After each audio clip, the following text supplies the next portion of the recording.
আসসালামু আলাইকুম সম্মানিত দর্শক, কেমন আছেন? আশা করি ভালো আছেন। আমি আপনাদের দয়া এবং আল্লাহর রহমতে ভালো আছি। আজকে বিকালবেলা আসলাম বাইরে। তো ১ মাস হলো বাংলাদেশে আসা, ১ মাস পার হয়ে গেছে। বাংলাদেশে এসে আছি। তো বর্তমানে বাংলাদেশে ভালো লাগতেছে, ঠান্ডা পরিবেশ। তবে নতুন আবহাওয়াতে ঠান্ডাও লাগতেছে, সর্দি, নাক দিয়ে পানি পড়তেছে। সকালবেলা বাইরে আসা, বাইরে প্রচুর কুয়াশা, বাইরে আসলে এরকম হয়। কারণ সকালবেলা ঘুম হয় না, বাইরেও আসতেও হয়। এরকম থাকাও যায় না। তো সব মিলে বাংলাদেশের পরিস্থিতি ভালোই আছে, তবে কাজকাম নাই, নিজে বসে আছি এসে। কারণ সৌদি আরবে কাজকাম করে অভ্যাস, বাংলাদেশ এসে এখন হুট করে কোনো কিছু লেগে যেতেছে না, জমিন টুমিনও নাই। ওই অল্প একটু ছিল, এই যে আলু টালু লাগাইছি, ঠিক আছে, আলু শাক একটু হালকা পাতলা সব কিছু লাগাইছি। হ্যাঁ, তো এই হলো অবস্থা। তো অনেকেই বলে সৌদি আরবে আবার আসবেন কবে, ঠিক আছে, আসবেন কি আসবেন না, একবারে গেলেন কি না, এরকম অনেক কিছু বলে। তো সৌদি আরবে আসার যাওয়ার নিয়ত ছিল না। যখন আসলাম সৌদি আরব থেকে, তখন নিয়ত ছিল না যে সৌদি আরবে আবার ঘুরে যাব। কিন্তু এসে যে পরিস্থিতি দেখতেছি, মনে হয় যাইতে হয়। তবু এখনও মন চাইতেছে না, মনে চাইতেছে না সৌদি আরব যাইতে, কিন্তু পরিস্থিতি হয়তো যাওয়া লাগতে পারে। এই জন্য আসার সময় অনেক লোকজন বলছিল, অনেক লোকজনই বলছিল আসার সময় যে সৌদি আরবে যাই থাকতে পারবে না, আবার আসতে হবে। হ্যাঁ, তো মনে মনে অনেক কথা কইছিলাম এবং মনে মনে ভাবছিলাম যে এত মানুষ থাকতে পারে, বাংলাদেশে এত মানুষ আছে, সংসার করে খাইতেছে, থাকতে পারবো না, এটা কীভাবে হলো, ঠিক আছে। মানে ওরা মানুষ থাকতে পারলে আমি থাকতে পারবো না, এরকম মনে হয়েছিল। তবে থাকলে থাকা যাবে, দেশে থাকলে থাকা যাবে, কাজকর্ম করতে হবে, রঙের কাজ জানি, রঙের কাজ করতে হবে, না হলে যে কোনো সংসার করতে হবে। সংসার করে ওই দেশে চলা যাবে না, ঠিক আছে। জমি 5 বিঘা থাকলেও সংসার করে চলা যাবে না, 5 বিঘা জমি থাকলেও সংসার করে চলা যাবে না। তার কারণ সংসারের আবাদ ফসলের লাভ নাই, শুধু খাওয়াটা চলে, খাওয়া পাওয়াটা চলে, ঠিক আছে, সংসার থেকে।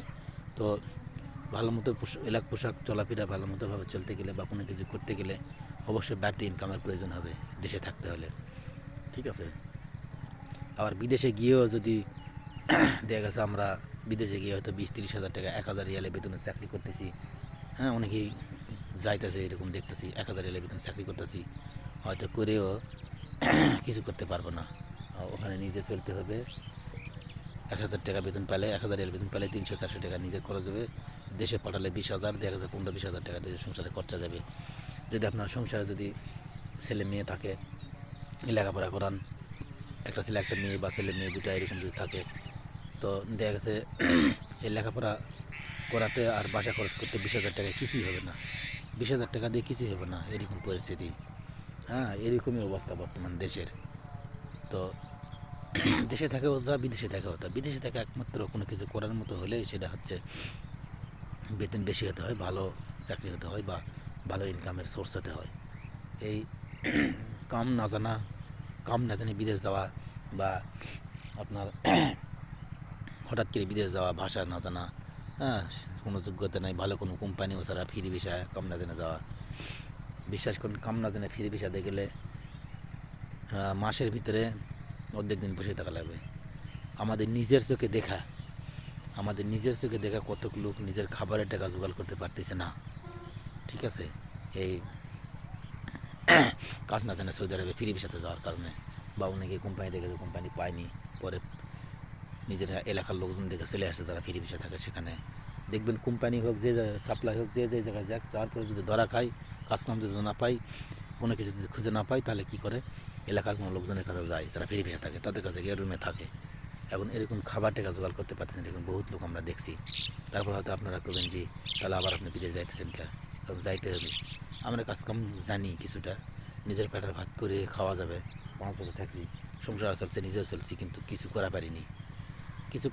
বললেই চলে। 2-3 লাখ টাকা, 2-4 লাখ টাকা করতে পারতাম, এদিক ওদিক হারিয়ে গেছে। নিজের ভাইয়ের বিদেশ যাওয়ার পিছিয়ে হারিয়ে গেছে। ওইদিকে মানছে খাইছে, ঠিক আছে। এরকম 3-4 লাখ টাকা করা যেত, ঠিক আছে, 3-4 লাখ টাকা করা যেত, সেগুলো এদিকে দিকে চলে গেছে। তো এই অবস্থা। নিজের ভাইয়ের বিদেশ যাওয়ার পিছিয়ে 3.5 লাখ, 2 লাখ, 1.5 লাখ টাকা খরচা। আবার এমনিতে অসুস্থ হলো, তার পিছিয়ে আবার 50-60 হাজার হয়েছে। তো এই থেকে টোটাল দেখছে 2 লাখ টাকা নিজের ভাইয়ের পিছিয়ে গেছে। আবার মনে করেন যে দালাল নিয়ে গেছিলো সেই বিদেশ লেগে গেছে, 4 লাখ টাকা দিলে জানার পরে আবার 2 লাখ টাকা নিছে ইকামা করা, সেই ইকামা করেও দেয়নি, ওই 2 লাখ টাকা খাইছে। ঠিক আছে, এদিকে 2 লাখের দিকে 4 লাখ, আর একজন 1 লাখ টাকার মতো কাজ করে খাইছে। এরকম করতে করতে মেলা টাকা 4-5 লাখ টাকা মার গেছে।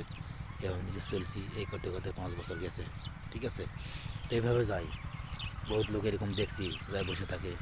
বাংলাদেশের অবস্থা, ঘুরে বেড়ায়, কাজ নাই, বেকার, কী করবে, দেশে বিদেশ যাইতেছে, বাপে টাকা দিয়ে দিতেছে, ঋণ দেনা করে বিদেশ যাইতেছে। যাওয়ার পরে দেখতেছে যে বিদেশে এই অবস্থা, বিদেশেও একই অবস্থা, কাজ নাই। এখন কী করবে, এখন অনেকে গাড়ি ধুয়ে খাইতেছে। ওই মার্কেটের সামনে গাড়ি দাঁড়িয়ে থাকে, একটা গাড়ি দিলে 10 টাকা, পুলিশ দেখলে ধরে যায়। এরপর সৌদিদের বাড়িতে গাড়ি ধোয়, 1 মাস গাড়ি ধুলে 50 টাকা 60 টাকা দেয় মাসিক, হয়তো সপ্তাহে 2 দিন ধোয়া লাগে। এভাবে করে কাজ করা লাগে, এভাবে করে কাজ করে চলতেছে বর্তমানে আমাদের দেশের লোকজন। হয়তো আপনারা হয়তো মনে করবেন যে যে বিদেশে হয়তো কত টাকা, কিন্তু কত টাকা লয়, আসলে বেকারই দেশের অবস্থাই খারাপ, দেশের অবস্থাই ভালো না। ঠিক আছে, বিদেশের অবস্থাই ভালো না, তারপর যাইতে হইতেছে। তবে সবচেয়ে বড় জিনিস হচ্ছে যারা নতুন, যারা কাজ জানেন না, তারা ফ্রি ভিসায় কখনো যাবেন না। তারা অবশ্যই কোম্পানিতে যাবেন যদি বিদেশ যাইতেই হয়। কাজ না জানে ফ্রি ভিসা দিয়ে গেলে কিন্তু বিপদে পড়বেন। হ্যাঁ, সবাই কিন্তু গাড়ি ধুতে পারবে না, বা মানুষের বাড়ি যায় সিঁড়ি ধোয়া, মানুষের বাড়ি যায় বাথরুম ধোয়া, এই কাজ কিন্তু সবাই পারবেন না। আমরা কিন্তু করতে পারিনি, করিনি, কিন্তু করতাম যদি বিদেশ গিয়ে, তাহলে কিছু টাকা করতে পারতাম। কাজ নাই যায় মানুষের বাড়ির বাথরুম দিতেছি, মানুষের বাড়ির কি পরিষ্কার করতেছি। ঠিক আছে, মানুষের বাড়ির কাঁচরা পরিষ্কার করতেছি। ঠিক আছে, এরকম মানুষের গাড়ি ধুইতেছি, এরকম কাজ আমরা কোনোদিন করি নাই। তো এই জন্য আমরা যে কাজ হয়তো রঙের কাজ করছি, রঙের কাজ করে থাকলে কাজ করছি, না তাহলে বই থাকছি।